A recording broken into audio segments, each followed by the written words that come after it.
예, 아베 신조 일본 총리가 또 한 번 일본군 위안부 피해자 할머니들의 가슴에 비수를 꽂았습니다. 아베 총리가 3억 엔, 우리 돈 27억 3,468만 원이면 위안부 문제를 해결할 수 있다, 이런 발언을 했기 때문인데요. 오늘 이 시간 양기호 성공회대 일본학과 교수와 함께 이 문제 자세히 짚어보도록 하겠습니다. 어서 오십시오. 네, 안녕하세요. 네. 자, 아베 총리 이 비공개 친목 모임에서 이런 얘기를 했다는데 일본의 주간지가 폭로를 했습니다. 바로 어떻게 보세요? 이게 3억 엔. 예. 이건 좀 약간 적절하지 못한 발언이라고 봅니다. 예. 더구나 이제 시점이 지금 한일 수교 50주년 교차 참석하는 양 정상이 바로 전날 그런 발언을 했고, 예. 그다음에 한참 지금 위안부 해법을 둘러싸고 한일 간에 지금 합의가 지금 진행 중이거든요. 예. 그런 점에서 굉장히 적절하지 못한 발언이라고 보고, 예.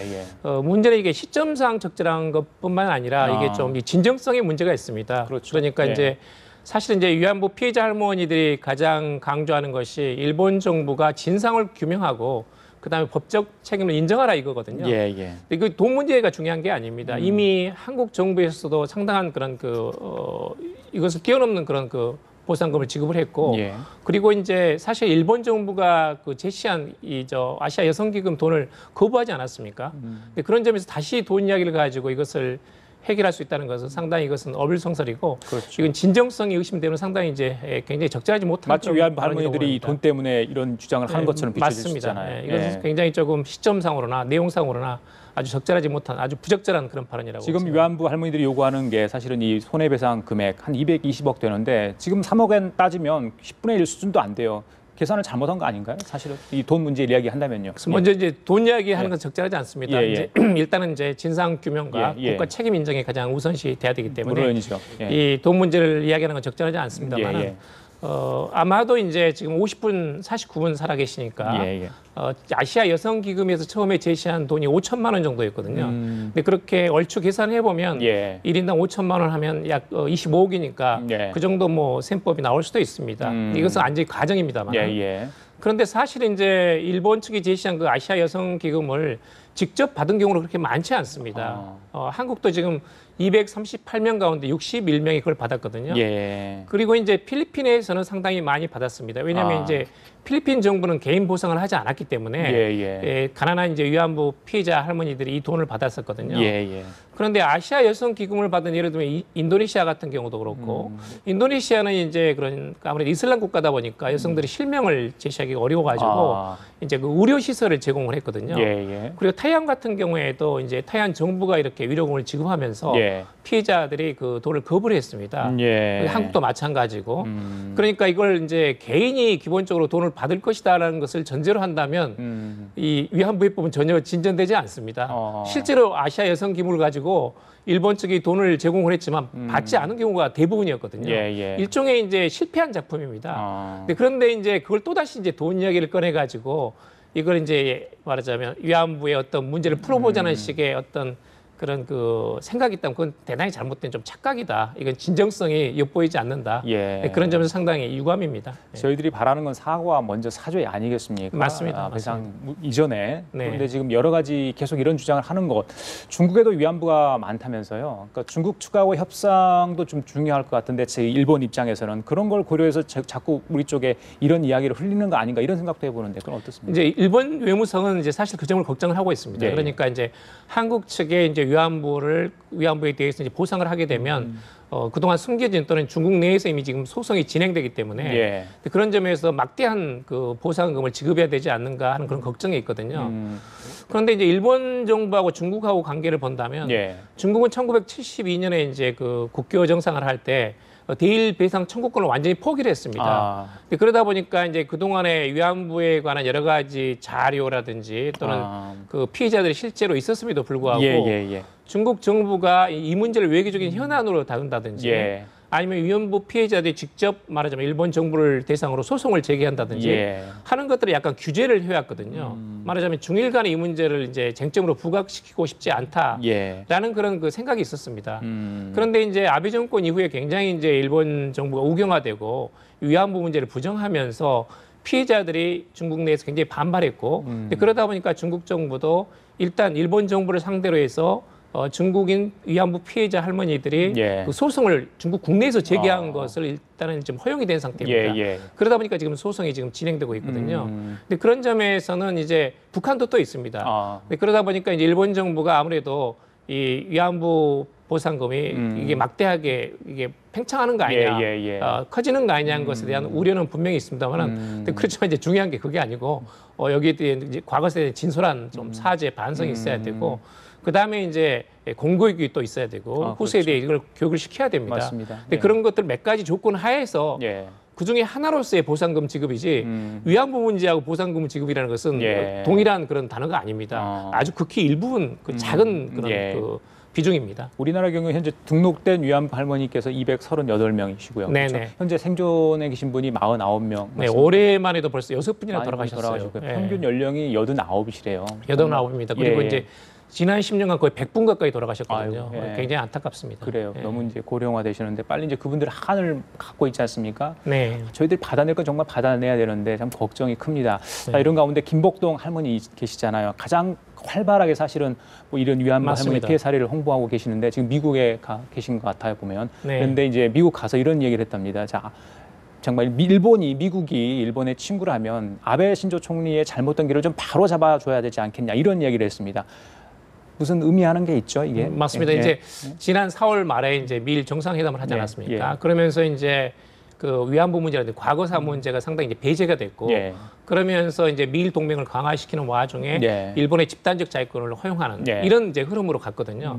근데 그런 점에서 한국 국내에서도 여러 가지 우려가 있었습니다. 그런 점에서 이제 굉장히 위안부 할머니들 걱정하시는 부분이 없지 않아 있고 또 하나는 이제 지금 한국 정부하고 일본 정부 간에 위안부 협법을 둘러싸고 상당히 지금 논의가 진행 중입니다.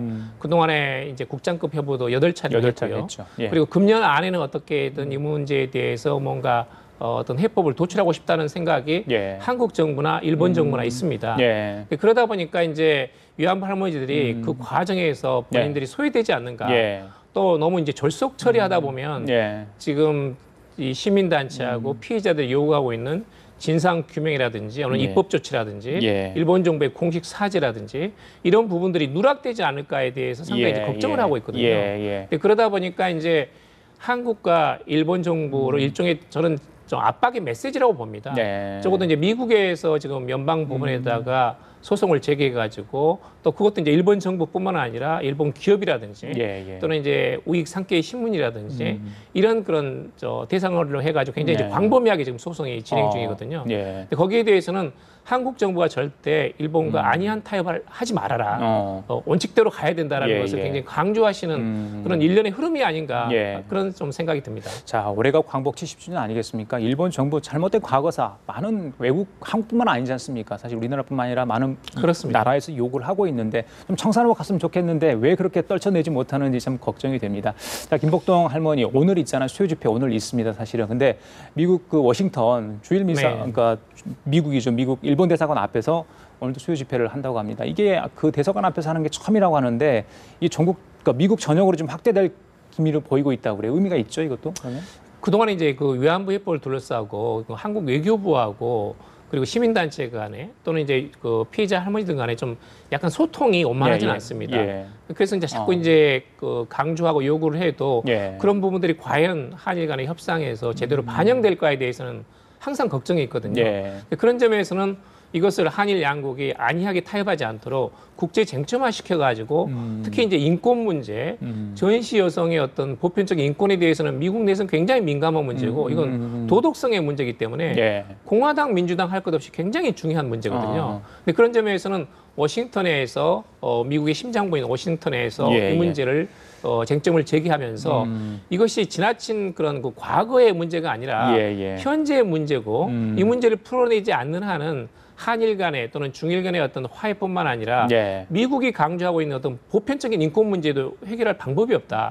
그런 점에서 한번 주의를 환기시킨 게 아닌가 하는 점에서는 상당히 의미 있는 그런 그 행동이라고 봅니다. 지난달 22일인가요? 그때 이제 한일 수교 50주년 그 양국 대사관 주최하는 행사에 이제 정상께서 교차 참석하지 않았습니까? 그래서 미래지향적 양국 관계 발전 방향 이야기를 했습니다. 근데 물론 이제 지금 시간이 얼마 지나지 않았기 때문에 많은 걸 기대할 수 없습니다만은 뭔가 좀 진척되고 있을까요? 지금 뭔가 좀 나왔으면 좋겠는데 답답하거든요. 예. 근데 시기상으로는 지금 올해 안에 가능하면 이 문제에 대한 해법이 나오는 게 좋습니다. 그리고 이제 위안부 피해자 할머니들이 살아계시는 동안에 적어도 이 문제에 대해서 만족할 만한 어떤 그런 그 제안 또는 합의가 나오는 것이 제일 바람직하거든요. 그렇죠. 그런데 지금 작년 초부터 무려 지금 1년 반 동안 8차례 한일 국장급 협의를 했는데 이를타 할 지금 안이 나오고 있지 않습니다. 최근에 지금 나오고 있는 일본 측 요구를 하는 것이 뭐냐면 이런 성노예라는 표현을 쓰지 말아달라. 아니면 이제 위안부 소녀상을 옮겨달라. 여러 가지 약간 좀 한국 측이 오히려 받아들이기 힘든 수용하기 어려운 그런 요구만 나오고 있거든요. 그렇죠. 근데 그런 점에서는 이 문제가 한국이나 일본이나 어떻게든 해결하는 것이 바람직하다라는 공감대는 있으면서도 과연 이 문제가 한국 측의 기대대로 제대로 진전되고 있는지에 대해서는 저는 굉장히 조금 의구심을 가지고 있습니다. 왜냐하면 지금 한국에서 요구하고 있는 이런 국가의 법적 책임 인정하고 일본 측으로서는 절대 그 법적 책임을 인정한다든지 입법 조치를 통한 해결이라든지 이런 것들은 전혀 생각하고 있지 않거든요. 근데 결국은 이제 양측의 그런 입장이 너무나 지금 현저하게 엇갈리기 때문에 이것을 어디까지 접근시켜 나갈 수 있는 것인가 하는 것이 중요한데 적어도 이 부분에 대해서 어느 정도 접근했다는 그런 청신호가 아직까지 보이지 않고 있습니다. 근데 그런 점에서는 조금 뭐 한국 외교부나 또는 일본 측도 조금 더 노력을 해가지고 한발 양보를 통해 가지고 적어도 최소한의 합의안을 도출할 수 있도록 노력할 필요가 있다라는 점을 좀 촉구하고 싶습니다. 자. 최근 일본에서 일어나고 있는 이상한 현상들 좀 살펴보겠습니다. 가장 논란이 됐던 게 최근 후지TV 그거 있잖아요. 자막 논란. 맞습니다. 한국이 싫다. 이거 왜 이렇게 했는지 고의성 문제 나오는데 어떻게 보셨어요? 그 이야기는? 저는 이제 고의적이지는 않다고 봅니다. 아마 편집 미스라고 보고요. 아마 실수라고 생각합니다. 왜냐하면 이제 후지텔레비가 약간 이제 우파적인 그런 그 뭐 후지 산케 그룹 해가지고 그런 약간 우파적인 경향을 띠고 있는 매스컴이기는 분명합니다. 그런데 이제 사실 그 한류 붐을 리드했던 주도했던 그런 그 텔레비가 또 후지 텔레비거든요. 그러니까 이제 여러 가지 많은 비판에도 불구하고 다양한 한류 드라마를 지속적으로 방영한 것이 바로 후지 텔레비입니다. 근데 그런 면에서는 한류 붐을 이렇게 일으킨 측면에서는 그 방송 매체로서 상당히 이제 기여도가 있습니다. 그러다 보니까 이제 그런 양면성이 있긴 한데 저는 아마도 이제 그런 그 편집 미스라고는 생각합니다만은 방송 사고를 할 거예요. 무슨 편집 미스라고는 생각합니다만은 하도 지금 일본 내에서 그런 그 혐한론이 이제 일반적인 트렌드고 그리고 이제 그 한국 때리기를 해야 이제 방송 시청률이 올라가고 또는 이제 신문의 어떤 그런 그 뭐 팔리는 부수가 더 많아지고 하다 보니까 의도하지 않았지만 그런 좀 약간 실수가 우리 누리꾼들은 이 반항 감정 노린 고의적인 자막 사고다 이렇게 이야기를 뭐 그럴 가능성도 완전히 배제할 수는 없습니다만은 저는 이제 가능하면 좀 아무래도 한일 지금은 조금 한일 우호 또는 한일 교류 또는 한일 관계 개선이 지금 앞으로 방향이기 때문에 뭐 작은 실수라면 또 작은 실수는 덮어갈 수 있는가 하는 생각도 들고요. 실제 교수님 일본 가시면 이제 일본 언론 매체 많이 접하시잖아요. 이 혐한론 이용해 가지고 시청률 높이려는 그런 언론 매체들이 있습니까? 보수 언론 물론 한두 번은 이게 방영을 할 수 있겠지만 고의적으로 이런 일을 하는 언론사가 뭐 이것은 이제 일본 방송국도 여러 가지 이제 그런 그 뭐랄까 기강이 잡혀 있고 여러 가지 그 제대로 체제가 있기 때문에요. 거기에 대한 이제 규제는 분명히 있습니다만은 역시 이제 일본 내에서 이제 한국 때리기 또는 이제 한국 패싱을 하다 보면 이게 이제 신문이 팔리고 잡지가 팔리고 그다음에 방송 시청률이 올라가고 하는 것은 이제 현실입니다. 그러니까 이제 지하철을 타다 보면 그 일본의 주간지가 굉장히 많이 팔리는데요. 주간지 그 뭐랄까 잡지에 그런 그 제목이 다 나와 있습니다. 근데 그런다 보면 이제 한국을 비난한다든지 어떤 내용들이 제목으로 지금 달리는 겁니까? 예를 들면 이제 한국 메르스에 대한 총체적인 부실 문제라든지 그다음에 여러 가지 한국에서 무슨 저 유네스코 등재 이야기를 하지 않습니까? 그러면 예를 들면 이런 겁니다. 이제 한국이 요구하고 있는 군함도 하시마 섬에 한국인이 강제징용돼가지고 큰 피해를 당했다. 이런 사실이 분명히 있는데 그래서 한국 정부는 그것이 반드시 명기돼야 된다고 요구를 하고 있습니다. 그런데 거기에다 대해서 이제 맞불을 넣는데 예를 들면 이제 그런 그 강제징용 시설 옆에 또 이제 그런 한국인 전용 유곽 시설이 있었다든지 근데 그런 것들을 이제 같이 그 맞불을 놓는 겁니다. 왜곡된 사실을 가지고. 근데 그런 것들이 이제 주간지의 그런 그 잡지의 제목으로 올라가 가지고 이렇게 지하철을 타고 가다 보면 그런 것들이 자주 눈에 띕니다. 그 광고가 이제 중간 광고가 나와 있기 때문에요. 그런데 이제 사실 이제 내용을 따져보면 정확하지도 않고 사실 별게 없습니다. 그런데 제목을 한국 때리기를 하는 제목을 달아야 그 잡지가 조금 더 팔리는 겁니다. 수 있다. 주간지 말씀하셨는데 출판업계에서도 그런 걸 실제 이용을 하나 보죠? 악용을 하고. 아마도 이제 그 뭐 일본의 어떤 출판계 자체에 대해서는 여러 가지 이제 나름대로 자정작용이 있다고 생각합니다. 이제 그렇게 이렇게 대충 하는 사람들은 아니기 때문에 어느 정도는 규제는 한다고 생각하는데 현실적으로 이제 독자가 있고 시청자가 있거든요. 근데 그 점은 절대 무시할 수 없습니다. 또 일본 내에서는 이제 이렇게 잡지가 굉장히 많고 방송사도 굉장히 많고 신문도 굉장히 치열합니다. 그러다 보니까 이제 어떻게 하면 많이 팔리거나 많이 보거나 하는 것들은 중대한 관심사거든요. 그런 점에서는 자칫하면 실수가 나올 수 있습니다. 또 하나는 뭐냐면 일본은 이제 전쟁 전에 2차 대전 전에 이제 일본 군부가 그 언론을 굉장히 통제를 했습니다. 그래서 이제 일본 지식인들은 어떻게 생각하냐면 군부가 언론을 억압했기 때문에 일본이 결국은 전쟁으로 말려 들어가지고 많은 국민들이 피해를 입었다 이렇게 생각을 하고 있거든요. 그리고 이제 전후에 미군들이 만든 평화헌법에다가 언론 자유라는 걸 굉장히 강조를 하고 있습니다. 헌법에 명기가 돼 있고요. 근데 그러다 보니까 일본 언론이라든지 방송에서는 언론의 자유에 대해서는 침해해서는 안 된다. 그게 좌든 우든 간에 또는 이제 약간 너무 지나치지 않을 정도에 대해서는 그것은 기본적으로 언론의 자유고 이것을 지나치게 규제하거나 억압하다가는 전쟁 전의 상황이 다시 발생할 수도 있다라는 그런 어떤 좀 자기 경계라는 것이 있거든요. 알겠습니다. 그러다 보니까 이제 다양한 어떤 그 움직임들이 그냥 쉽게 이렇게 적절하게 이제 그 자정되지 않고 이렇게 노출돼 버리는 한국 때리기가 자주 빈발되는 그런 사례라는 것은 역시 있다고 봅니다. 교수님 예전에요. 사실 그 배용준 씨 나왔을 때 연사마에서 일본 열도가 들썩인다 했잖아요. 그래가지고 많은 분들이 한국에 호감을 갖고 있겠구나 이렇게 했는데 지금 굉장히 반한 감정이 높아가고 있는 상황이라 그래요. 자, 이 문제예요. 이게 뭐 정부 쪽에서 양국 정부가 해결할 일은 아닌 것 같은데 이거 좀 어떻게 뭐 방법이 없을까요? 맞습니다. 이제 과거에 60년대 일본의 인기가 있었던 비틀즈 그룹이라든지 또는 이제 탐 크루즈라든지 이런 영화배우 못지않게 배용준 씨가 일본에 가게 되면 그야말로 하네다 공항에 그 정말 수천 명의 그 일본 그 한국 한류 팬들이 와서 운집했었거든요. 근데 그런 것들이 정말 한 10년 전하고 완전히 바뀌었습니다. 그런데 이제 그걸 약간 거슬러 올라가다 보면 2005년에 이제 만화 혐한유가 나왔거든요. 그게 90만 부 팔렸습니다. 굉장히 이건 논리도 없고 이유도 없이 한국 때리게 하는 겁니다. 그리고 이제 2006년에 제특회 그러니까 특히 한국인을 대상으로 한 그 혐한 시위를 하는 그룹들이 있거든요. 아주 그 나쁜 그런 우익 그룹들인데 이게 이제 2006년에 생겼습니다. 근데 그때 시점이라는 것은 이제 한류 붐이 이제 아주 최고치에 달한 그런 시점이었거든요. 그러니까 이제 일본인들이 보기에 한국에 대한 무관심 또는 한국이 이제 아직까지는 그런 개발도상국이다 이런 이미지가 있었는데 보니까 한국에 대한 이미지가 굉장히 좋아지고 한국을 새로 보기 시작했거든요. 근데 거기에 대한 조금 약간 질투, 선망 같은 것이 분명히 있습니다. 근데 그러다 보니까 한류에 대한 반작용으로서 이런 한국에 대한 비판, 비난 같은 것들이 이제 확산되기 시작해갖고 특히 최근에는 이제 중국 변수가 큽니다.